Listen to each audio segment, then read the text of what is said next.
بات یہ ہے کہ مغربی ممالک خاص طور پر امریکہ اور یورپی یونین جیسا کہ فرانس جیسے ممالک فریڈم آف سپیچ اور بنیادی انسانی حقوق کے حوالے سے اکثر آواز کو بلند کرتے ہیں، بلکہ اپنے آپ کو انسانی حقوق کا ٹھیکیدار کہلوانا پسند کرتے ہیں۔ لیکن جب UN کے فورم پر ایسی پالیسی بنائی جاتی ہے جس کے تحت نسل پرستی، انسانیت کا قتل عام اور رنگ و نسل کے امتیاز کو ختم کیا جائے تو فورم سے بائیکاٹ کرتے ہوئے یہ بھاگ نکلتے ہیں، جس کا واضح ثبوت یہ ہے کہ اب کی چوتھی ڈربن کانفرنس کے انعقاد سے پہلے یہ ایک پروپیگنڈا مہم شروع کر دی گئی ہے تاکہ اس کا انعقاد ہی نہ ہو سکے۔ یہ ہے مغربی ممالک کا اصل چہرہ۔ اسی پر ناظرین میں بات کروں گی، مجھے جوائن کر رہے ہیں امریکہ سے منیر اکرم صاحب، اقوام متحدہ میں مستقل مندوب ہیں۔ السلام علیکم، بہت بہت شکریہ منیر اکرم صاحب آپ کا۔ منیر اکرم صاحب، جیسا کہ میں نے اپنے انٹرو میں بھی کہا، آسٹریلیا، امریکہ، اسرائیل، کینیڈا، برطانیہ ہیومن رائٹس کی بات تو بہت کرتے ہیں، لیکن جب UNO کی طرف سے ان ایشوز پر ان کو ڈسکس کرنے کے لیے، ان کو ایڈریس کرنے کے لیے ان ممالک کو بلایا جاتا ہے تو یہ لوگ بھاگ جاتے ہیں، بائیکاٹ کر جاتے ہیں۔ سر جی، یہ بہت، جیسے آپ نے بھی خود ذکر کیا، یہ پرانی کہانی ہے جہاں پہلے ڈربن کانفرنس سے شروع ہوئی ہے، جہاں ڈربن کانفرنس میں جو پروپوزل تھا کہ فارن آکیوپیشن کو انہوں نے ایک تحت سے ریسزم کے ساتھ انہوں نے ایکویٹ کیا تھا، اس وجہ سے امریکہ اور اسرائیل نے بائیکاٹ کیا تھا۔ اور اس کے بعد میں جتنے بھی اس کی فالو اپ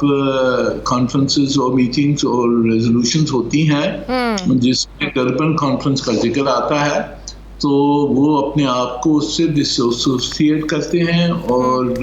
جو کانفرنسز ہو رہی ہیں، جب اب یہ 20th اینیورسری کی جو کانفرنس ہوگی اس سے بھی، کیونکہ ڈربن ڈیکلریشن میں یہ کہا گیا تھا، تو اس لیے وہ انہوں نے اس کو بھی بائیک آؤٹ کرنا ہے، اور امریکہ، اسرائیل اور ان کے دوست جو ہیں۔ بائیکاٹ کرنے کا مطلب یہ ہے کہ پریشرائز کیا جائے تاکہ اس ایسی کانفرنسز کا انعقاد ہی نہ ہو سکے۔ جی، کانفرنس تو ہوگی، کانفرنس باقی ملک جو ہیں وہ تو سب کانفرنس میں شرکت کریں گے، اور کانفرنس میں جو کچھ فیصلے ہیں وہ کریں گے، پر یہ اپنے آپ کو اس سے ڈس ایسوسیٹ انہوں نے کیا ہے۔ اور لیکن کیا پھر فیصلے لاگو بھی ہوں گے سر؟ کیا یہ ہیومن رائٹس کی جو خلاف ورزیاں ہیں وہ رک جائیں گی سر؟ نہیں جی، ہیومن رائٹس کی خلاف ورزیاں ہیں وہ تو جاری رہیں گی، اور جو ہم نے جو کچھ کرنا ہے اس کے اوپر، تو وہ تو اب بائیلیٹرلی کرنا ہے، ملٹی لیٹرل کانفرنس سے ہیومن رائٹس کاؤنسل میں کرنا ہے، یونائٹڈ نیشنز میں اس کی خلاف ورزی ہم کرتے رہتے ہیں، اور ہم بتاتے ہیں کہ ڈبل سٹینڈرڈز ہیں، جیسے آپ نے ذکر کیا کہ بالکل ڈبل سٹینڈرڈز ہیں۔ ایک سے وہ ہیومن رائٹس سب سے کہتے ہیں کہ آپ آبزرو کریں، اور جب خود کی جب خود پر پڑتی ہے تو پھر ہیومن رائٹس بھول جاتی ہیں۔ بالکل سر، UNO نے کئی بار اسرائیل کو بھی تنبیہ کیا جو فلسطینیوں پر ظلم ڈھائے جاتے ہیں، بھارت جو کشمیر میں کرتا ہے وہاں بھی UN بڑی آواز اٹھاتا ہے، لیکن دونوں ممالک اپنی اپنی ہٹ دھرمی پر قائم ہے، اور مسلمانوں کے ساتھ جو ہے وہ ظلم اور ہر روز ہو رہا ہے، ہر روز مسلمانوں پر زندگیاں وہاں پر تنگ کی جا رہی ہیں۔ سر، اسلامو فوبیا کی جو بڑھتی ہوئی لہر ہے اس کو روکنے کے لیے مسلمان ممالک مل کر کیا کوئی اقدام نہیں کر سکتے سر؟ یہ مسلمان ممالکوں نے تو، جیسے کہ پچھلی جو اسلامک فارن منسٹرز کی کانفرنس ہوئی ہے وہاں انہوں نے قرارداد پیش کی ہے، اور اس میں اسلامو فوبیا کے خلاف جو ایک بہت ڈیکلریشن اڈاپٹ کی ہے، اور اسلامو فوبیا ڈے مناتے ہیں 15 مارچ، جب کرائسٹ چرچ کا جو واقعہ ہوا تھا اس تاریخ پہ ایک اسلامو فوبیا ڈے اسلامی دنیا مناتی ہے۔ ہم نے یہاں آرگنائز اس کا کیا تھا پچھلی 16 مارچ کو، یہاں اقوام متحدہ میں پوری آبزرویشن ہوئی اور اس کی کمیموریشن ہوئی ہے۔ اس میں جو کاؤنٹر ٹیررزم اسٹریٹجی ہے اس میں ہم نے اسلامو فوبیا کے خلاف جو جس طرح کی موومنٹس ہوتی ہیں ہم نے اس کا ذکر پورا ڈالا ہوا ہے، اور جو اسلاموفوبیا کے خلاف جو ٹیررزم ہوتی ہے مسلمانوں کے خلاف اس کا بھی ذکر ڈالا ہے. اور بھی ہم یہاں پروپوزلز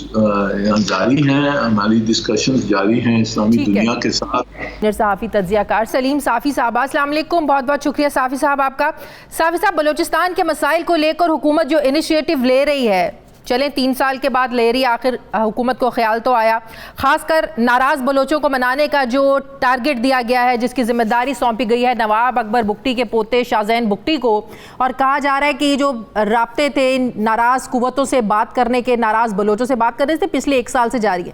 ماضی کے مقابلے میں یہ کوششیں آپ کو کتنی جینون لگ رہی ہیں اور کتنی کامیاب ہوتی ہوئی لگ رہی ہیں اور کتنی سنجیدہ لگ رہی ہے واقعی حکومت؟ شاید میرے خیال میں تو اس حوالے سے جو تھوڑی بہت سنجیدہ اور جینون کوششیں ہوئی تھی وہ ڈاکٹر مالک صاحب اور میر حاصل بزنجو صاحب نے کیے تھے جب شروع میں وہ وزیر اعلیٰ بنے، کیونکہ انہوں نے بیرون ملک مقیم جو یہ میلیٹنٹ ہیں ان سے براہ راست بھی بات چیت کی تھی، اور یہاں پہ بھی بہرحال ان کی حیثیت اور عمر اور مقام اور مرتبہ ایسا تھا. مثلا مالک صاحب وزیر اعلیٰ تھے، اور جو میر حاصل بزنجو صاحب تھے وہ بزنجو صاحب کے صاحبزادے ہونے کے ساتھ ساتھ اپنی پارٹی کے بھی سربراہ تھے، اور اس حوالے سے بلوچوں کے رائٹس کے حوالے سے ان کی ایک جدوجہد بھی تھی، اس لیے دوسری پارٹی بھی نسبتاً ان کی بات کو سیریس لے رہی تھی. لیکن انفارچونیٹلی کہ وہ معاملہ اس وقت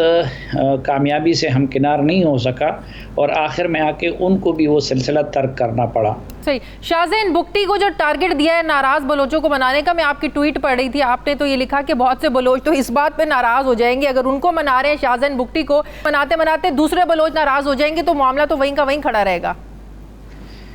دیکھیے، ایک تو پہلی بات یہ کہ اس وقت اگر آپ دیکھیں تو سب سے زیادہ چیلنج ریاست کو درپیش ہے مکران ڈویژن میں، اور مکران میں آپ جانتی ہیں کہ وہاں اگر مسئلہ پیدا کر رہا ہے تو اللہ نظر کے لوگ کر رہے ہیں، جاوید مینگل کے لوگ کر رہے ہیں، یا وہاں کے جو پولیٹیکل ریپریزنٹیٹیو ہیں وہ بھی اختر مینگل صاحب اور اسی طرح کے لوگ ہیں. جو برامداغ بگٹی کا معاملہ تھا وہ اگر کوئی رول پلے کر سکتے ہیں تو صرف برامداغ بگٹی کے مسئلے میں کر سکتے ہیں، اور بگٹیوں کا علاقہ اس وقت بڑا چیلنج نہیں ہے. پھر آپ کو پتہ ہے کہ ان کے خاندان کے اندر بھی اختلافات ہیں، اور ان کے خاندان کے لوگوں کو بھی یہ شک ہے کہ وہ اسی رستے سے منتخب ہوئے ہیں جس رستے سے جام کمال وغیرہ منتخب ہوئے ہیں. تو پھر اس کے لیے میں نے آپ کو بتا دیا، اب پہلے سے سرفراز بگٹی ریاست کے ساتھ کھڑے تھے، اب وہ تو بگٹی ہیں، تو سرفراز بگٹی کو یہ شکایت ہے کہ پچھلے الیکشن میں ان کو جتوانے کے لیے ان کو ہروایا گیا، جس کے بعد ان کو کمپنسیٹ کرنے کے لیے سرفراز بگٹی کو سینیٹر بنوایا گیا. اب وزارت کے وعدے وہ سرفراز بگٹی کے ساتھ بھی ہوئے تھے، تو اس کی جگہ وہ تو بہرحال بگٹی فیملی کو تو سرفراز اپنا مخالف سمجھتے ہیں، اور دونوں تو اب پہلی فرصت میں تو میرے خیال میں سرفراز بگٹی اس پہ خوش نہیں ہوگا. دوسرے، عموماً آپ اگر میڈییشن کروانا چاہتے ہیں تو اس کے لیے آپ کسی فریق کو ذمہ داری نہیں سونپتے، یا تو یہ کہ چلو تھرڈ پارٹی نیوٹرل، مثلا یاد یہ تھا نا کہ حکومت خود کریں. اچھا، یہ جو معاملات ہیں، مثلا میں نے پی ٹی ایم کے معاملات میں بھی دیکھا ہے، اور ادھر بھی وہاں پہ یہ جو پولیٹیکل فیسز ہیں،